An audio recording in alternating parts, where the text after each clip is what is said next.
back, Twitch and YouTube. This is Nite Misfortune bringing you yet another Supreme Commander 2 tournament. We're going to try playing this game again as we had a crash in one of the players in the previous game. So we are going to introduce our players, starting with the purple commander on the left-hand side of Powderhorn Mesa. It is the Johan, hailing from Russia, of course. We missed him in the team tournament where his team Meet the Johans was ironically missing him. But he's playing as the Aeon commander, and he's opening up with a double land factory and expanding with the engineers to the back. And his opponent on the other hand side, we haven't seen him in a while, although I think he was in the season final. Yes, he was. He pulled the short straw against Iron Commander, and now he is playing the blue UEF commander. It is JP Smith, our favorite Australian. He's opening up also with a double land factory. Both of the players are going to be going up and building a radar, so it's going to be a little bit of a slower start, although we do see kind of a weird thing going into air after land factories. That is pretty weird, and an odd number of energy generators. But anyway, guys, it's good to be back. I think it's been, how long has it been since the last tournament? The last tournament was the season final, right? So that was end of August, and now it's end of September. So it's been a few weeks. Oh no, there was a 2v2 tournament, but I didn't stream that one. I was playing in that one. That's right. So it hasn't been that long for you guys, I guess, but it has been quite a while for me in terms of casting. And honestly, it feels like forever. So much has happened since then, and it feels like a whole different time, you know? It's nice to be back here. It's nice to be watching chat. Of course, we're at a 5-minute delay, but if you guys want to chat, I will try to respond to you, but it will be with 5 minutes. If you're watching this on YouTube, thank you so much for watching this. It's probably going to be a little bit after the tournament that this goes live, but nevertheless, thank you guys for watching. Check out my Twitch to watch these live, and make sure you comment down below. Start the conversation going. Let us know what you think about the game, maybe something that these players can do better, or, you know, anything you want. Say hi. Also, if you're in the stream, say hi. But yeah, here we go. JP Smith is pushing out with his land forces. He did go up to a third land factory there. The Johan is doing some scouting with his tanks. And so far, there's no production out of this air factory. So I'm really confused as to what the Johan is doing. Now, Johan actually really surprised me in the season final. I don't remember exactly who he was playing. I think it was it Osmos? Yeah, he was playing Osmos. But to be completely honest, he was playing really well. But right now, his build is kind of really weird. But I think he might actually be pretty good here, because there's a really odd number of tanks here for JP Smith, and he hasn't pushed up with his commander quite yet. So when you're this aggressive, you got to have your commander up here, especially when your opponent's commander is there too. Nice little bit of you know, micro, I guess against the commander, but then he gets caught by the tanks, so he's gonna end up losing 2 tanks. That is not the greatest here. Commander is gonna arrive here and should prevent another loss. Yes, that mobile missile launcher barely gets away. And demolishers are coming online, so that's good right there. That's actually gonna signal for us probably that this is gonna be a little bit of a slower game. We do see JP Smith expanding down here. JP Smith honestly microing really well down here, responding to the tank, trying to capture it. Actually reclaim it, I think. No, he was trying to capture it. I would actually try to reclaim it, I think, in this case. And he's going to try and do it again. JP Smith. It's not a move that I'm used to him making, but very well done nevertheless. He is going to reclaim that tank, so engineer... Well, actually, the engineer actually might end up going down here. Where is JP Smith's attention now? Oh no, that engineer did so well.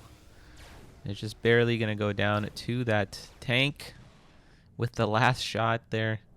2 tanks are responding. We have Harvogs coming out. Really weird, really odd choices. This air factory is not being used at all. Nice engagement with the ACU, although the tanks are not there. If the tanks were there, this would actually be a really good engagement. He is going to bring the demolishers in for a shot, and that is not going to connect though. And just a little bit of miss micro. Those tanks do end up picking off that tank that took out the engineer, and a really nice stop move on the tanks here just outside the range of the Harvogs. And these tanks should be able to actually clean out those 4 Harvogs down there, even though there was a single mass extractor that did end up going down. And they're going to continue picking it up, actually, here. That's a very nice trade. I don't know if it was intentional. I hope it was, but it looked like a stop move, so very well done by JP. I feel like JP, every time I watch him, he's just improving by a little bit, but unfortunately not that much to be like a super huge breakout player. And I also think that he has a lot of dips, but he is doing really, really well this game. I think he just needs to somehow deal with this tank and this Harvog, which aren't huge threats here. He's in a good position here. There is research coming up for his opponent, so if this does get up, he might have a little bit of problems, but he has a massive connection with the demolishers in the middle of the map. That is going to be really hard to deal with for the Johan now.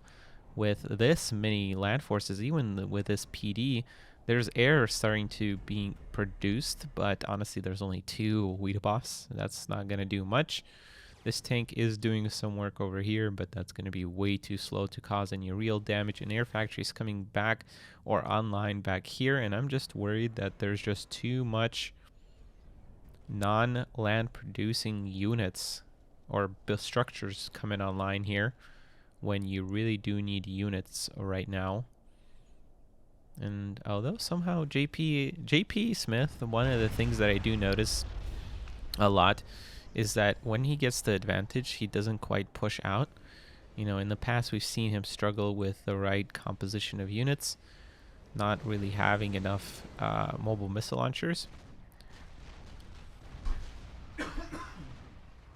Excuse me, sorry about that. And when you're up in units, you really do need, unless you're drastically in the lead, you really do need mobile missile launchers. I think P-shields in this situation are not super correct here. But, I mean, they're not going to hurt. It just slows down the game when you can really just push out your opponent. And I think he just needs to push in, maybe get a couple more mobile missile launchers if he's really unsure. But it's going to be really hard for these Harvogs to really do anything, especially with really good micro. And honestly, JP Smith, I mean, his micro isn't terribly great, but, you know, he's doing decent here. I feel like he's been kiting a little bit. He's also done well with these 2 tanks down here. This tank does end up taking out the mass extractor on the right-hand side. And yeah, there's just simply no units here for the Johan, even with all these point defenses. We just need to continue pushing. We can't pull back here. Air is going to come in here, but it shouldn't be enough to break through these P-shields. Well, maybe with the Harvog's help there is, but honestly, there's not enough damage to really kill much here. That shield is still up on that factory. We need to be a little farther up and need to ensure that those mobile missile launchers continue firing on those structures. But JP Smith, look at this. He has taken over all of this, or most of this map, although he has not picked up on this lone tank back here. Let's see if he manages to do so. There's a mobile missile. Oh, there's a... Is there a TML on this one of these, or is it just one of these mobile missile launchers that's firing? But JP Smith is going to push in here, taking out that point defense. Those demolishers are focusing on the commander now, and there's just 6 Harvogs here. well, 7, but now it's down to 4 or 5. There's not much here for the Johan. He's in red. And I think JP Smith is going to go up 1-0 in this series. I think they played very recently in the league, Liga C, and the Johan got a 2-0 win. So this is a nice pickup from JP Smith. And, you know, he's on his way to, you know, doing very well in this tournament. Let's see what game 2 brings us. We'll be right back. Don't go anywhere. Welcome back, ladies and gentlemen. We are on Kai Labs for this game 2 of round 1 of the Serpents Open September. I think I did a very awful job of actually introducing the tournament last game, but you guys have been around for a while. You guys know what it is. The format is, of course, Swiss, so everybody's going to play the same number of games, same type of stuff, and the winner gets to go to the season final, of course, for the fall, which will be at the end of November, I believe. But check out the OSS Discord for full schedule of events. Also, we have the anniversary tournament coming up. Hope to see a lot of players there. There isn't a whole lot signed up now, but we still have a few weeks to go for that, so please sign up. Let's introduce our players and see what they're up to on the left-hand side of Kai Labs. He's up 1-0 in this series and opening up with a weird build here, but JP Smith are spawning in as the blue UEF commander, opening up with 1 air and 1 land. Not the most terrible, but we'll see how this goes. His opponent is the Johan, opening up with double air factories as our purple Aeon commander, and this is a good build. Excuse me, guys. I don't know what is going on, but today I've been coughing quite a bit. I was sick a few weeks ago, but it should be all gone by now. At least it was. So yeah, double air is going to be very hard to deal with, even with UEF. But we'll see how JP utilizes this land production. But I'm afraid that, yeah, this is way too ambitious. JP Smith, this is way too ambitious. This is a great engagement from the Johan as well. From the back, picks up a Wasp instantly. And yeah, air is going to go down here. Of course, Johan doesn't know that this is a single air factory, so that's one thing that's going for JP here. Though I think he can suspect it. You know, if you are an Aeon player and your opponent is pushing you out this aggressively, which by the way shouldn't have happened, JP Smith should have seen that this is a double air factory and immediately pulled back. Bad rally point here as well. Hopefully he fixes that. But the Johan should have kind of he could have read. It's not the most terribly difficult of reads to be able to tell that, you know, there's only 3 wasps there. He's pushing me hard, so this isn't really a rush. But if he isn't reading it like that, then it's actually a good thing for JP, because you get your opponent to think that, you know, you're rushing double air. So he is, of course, going to scout this now, so he should know that this is only a single air factory. He's going to throw down a land factory immediately, but JP Smith here really needs to push here, I think, with an anti-air and some mobile missile launchers, which he is getting quite a bit of. One of them is lagging behind here, but should be able to bring it up, hopefully. Nope, there's still a bad rally point here. JP, come on. You can do it. That land factory is still not going up. Actually, he's waiting for a point defense. I'm not sure that's the best of things here. Bombing run is going to come in. Actually, where is... Oh, okay. Well, I think this is... I mean, this can definitely be good, but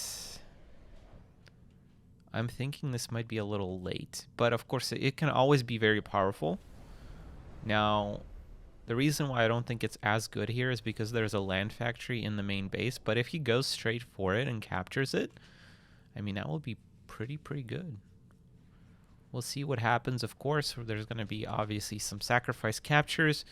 JP is going to have to start pushing this out, and he's going to have to get some kind of anti-air, because this is essentially probably going to become a base trade. Where is that transport? Did it go off screen? No, he brought it back. Okay, this is now not good. This is now officially not good. Although JP Smith is a little slow to do anything about this here. Mobile missile launchers are firing on the commander, which isn't terrible here. JP Smith's commander is going to start getting focused down. The point defense is going to focus down the mobile missile launchers. Pull back the missile launchers. There you go. That's good. Finally, those missile launchers in the back have made their way up. So now there is no short supply for JP Smith for mobile missile launchers. And I actually quite like it. It's not too bad here for JP with this many missile launchers. He just needs to have them firing. I don't know why we are still waiting. We're also still waiting on this transport to really do anything. That's, the longer you wait with a transport, the worse that it becomes, because with this strategy, you're essentially forfeiting the ability to, well, as I say that, he's actually not going to be using it to attack. He's going to use it for building mass extractors. Now, I don't actually think that this is the greatest on this map, because there's only 3 mass extractors. Now, what I've been thinking about is actually modding this map and having way more mass extractors here, maybe even removing some from here, and then it could be very interesting. Maybe even having a player spawn in one of these ridges would be very interesting. But then, of course, it would mean that this is a air map for sure.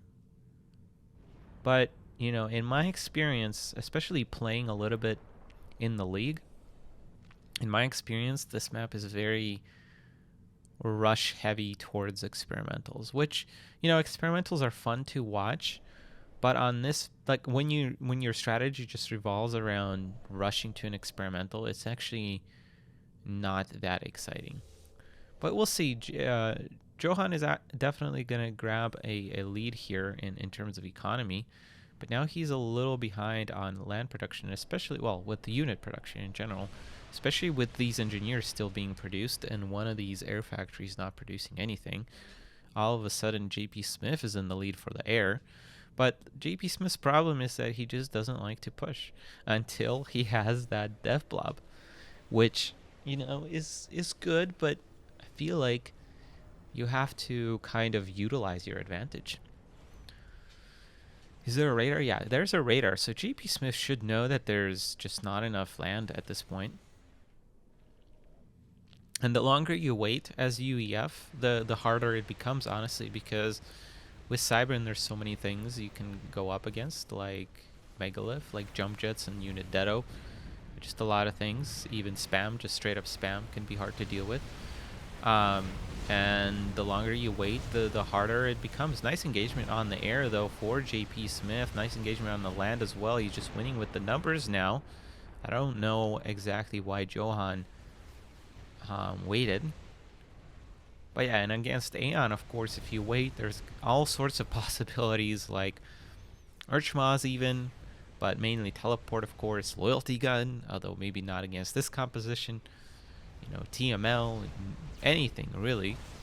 And as UEF, your advantage is really just in the numbers, which, I guess JP Smith is doing, but you got to utilize it more early, I feel like, because teleport is a really scary thing. On this map, of course, a lot of shenanigans do get overridden, but at the end of the day, teleport is teleport. If you use it well, it's nearly unstoppable here. Where's the air? There's no air because there's been no production. A really bad engagement earlier too. Set back the Johan quite a bit. And yeah, I don't know. I really liked it. Well, I can't say I really liked it, but I didn't have a problem or much problem with this play. if he used it offensively. But really, the fight was right here. Excuse me, I'm just like sneezing and coughing today. It is not the best. My apologies, everybody. Hope you're enjoying the game so far. We did something a little different this tournament. I'm not using MMR anymore for the seeding, so we don't have Iron Commander versus Foxermelon round 1. And I think this is going to be ultimately a little more exciting, where towards the end we have better matchups, and we'll see. We'll see how the book holds value. We'll see how everything kind of affects, but you know, it's not always the best when your most important match is the first match. Maybe in a completely pro setting it would be, because in a completely pro setting players would be ready for their first game completely 100%. But oftentimes in, you know, more casual tournaments, I suppose, players obviously aren't as warmed up, and they kind of warm up throughout the tournament, which could be said for the pro tournaments as well. But I think that a lot of these players do definitely warm up towards the end of the tournament. So hopefully with this structure it's going to be a little better, a little different. We'll see. We can always go back to the previous method. And that's honestly where I want to hear your guys' thoughts. What do you guys think? Should it be based on MMR, like chess style tournament essentially, like it's been? Or do you like this type of tournament? Maybe in the earlier rounds we get to see some cooler, weird, quirky matchups like this. And then later on we'll probably switch to a little better matchups. JP Smith, wow, 2-0 start in this tournament after losing to Johan in the league, 2-0. This is a pretty good start. I think Johan definitely had a lot of potential here in the game too. I don't know why we would start double Air Factory and then not use them, but I think he had a lot of chances, just tried to do something different, which I do definitely give him credit for, but just not quite good enough against the UEF land push. JP Smith doing a really good job, and it's nice to see him do well, or at least start out the tournament well. So we'll see how he goes, and we're going to check in with the tournament to see where the players are, and we will be back with round 2 pretty soon. Don't go anywhere. If you're still watching, give a thumbs up to this video. If you liked the video, leave a comment. If you loved the video, please subscribe. And if you are blown away by it, check out my Patreon page. This has been Nite. Take care and peace out.